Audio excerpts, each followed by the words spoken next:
welcome to this talk on the 6 thinking hats, which is a powerful tool, a powerful method of improving thinking in the classroom and indeed elsewhere.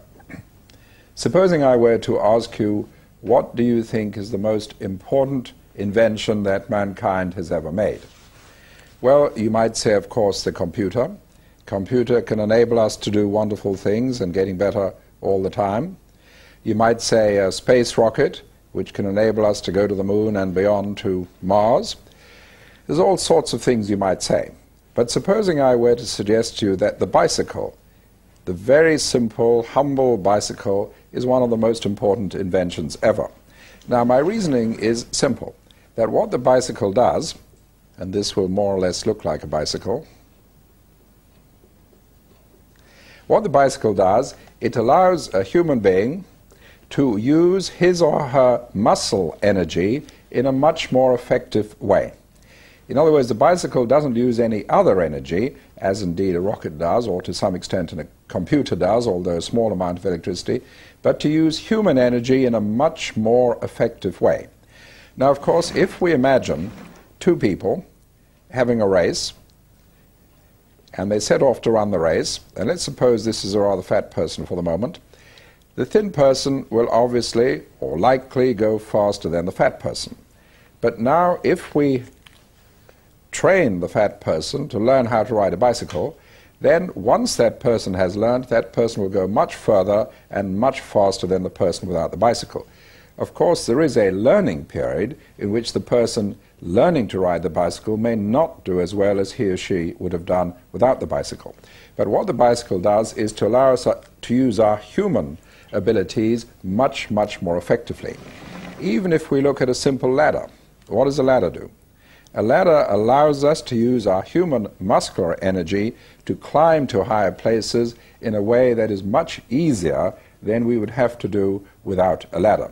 So these are ways of improving the use of our existing abilities, energies, skills, and so on. I'm going to put down some figures.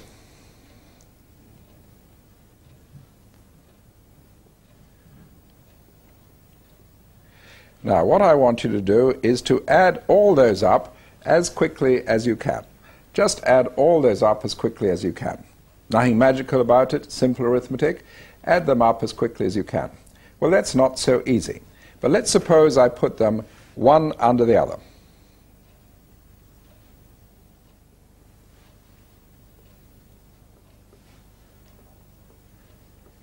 Now that becomes much easier to add them up. Now, what have I done? I've simply changed the position, just put things in such a way that it is easier to deal with them. Just as simple as that. But it makes a huge difference. How we put things makes it much easier to deal with them. Let's look at another example. Suppose I ask you to add up the numbers going up from 1 to 10, all the way up to 10. Not too difficult, and you'd reach the answer 55. Supposing I said to you, let's make it a little bit more difficult, and I want you to add up all the numbers from 1 to 100. Well, it's easy, it's not complicated, you might make mistakes, it will take you a long time. But let's rearrange it. Let's rearrange it in a different way. And let's put our numbers going up. And this time, underneath, we'll write the same numbers going backwards. And all the way backwards.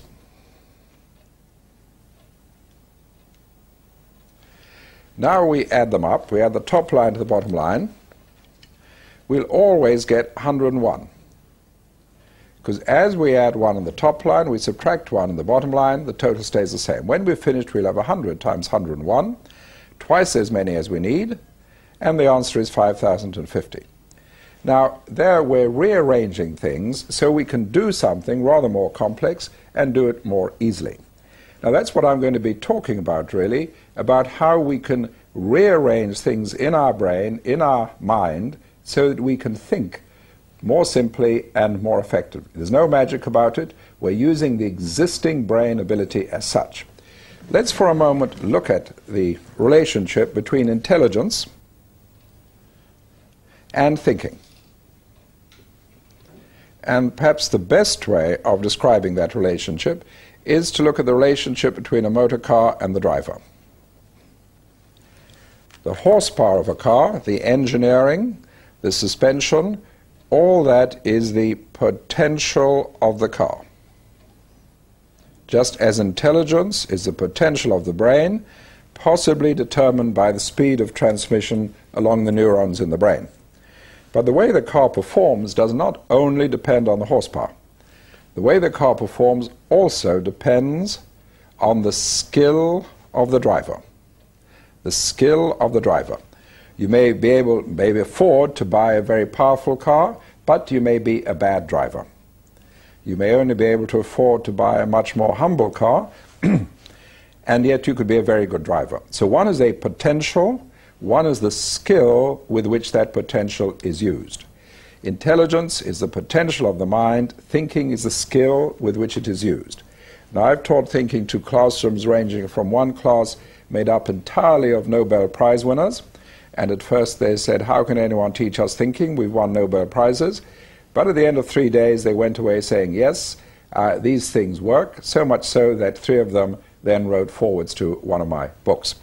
So at one end of the spectrum, very intelligent, very gifted children, we need to teach thinking, otherwise we're wasting that superb intelligence. At the other end of the spectrum, with youngsters of perhaps lesser intelligence, we also need to teach thinking in order to make the best use of what is there, and of course all in between. That is why in many countries now, the idea of teaching thinking as a skill is so established that by law every child in school must do 2 hours a week on thinking skills. So we're looking at thinking as a skill. You could also look at it as a form of software. If you buy a computer, you don't go home and say, I bought this wonderful computer and it's a Pentium 150 and it's got 3 gigabytes of storage, and you say, well, I really don't care about the software. Clearly, no matter how wonderful the computer is, without software you're not going to get anywhere. So what is the software that we use for the human brain? The most important computer of all, and indeed a vastly superior computer to any others, what is the software we use for that? And it's very limited and not really adequate for the functions that are necessary today. So we're looking at some sort of software for human thinking. Now, I'm going to describe a very, very simple form of software for thinking. It's widely used and it's very powerful.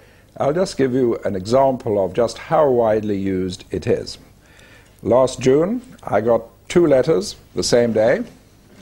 One letter was from the head of research of Siemens. Siemens is a big company in Germany. It's by far the biggest company in Europe. They employ 370,000 workers.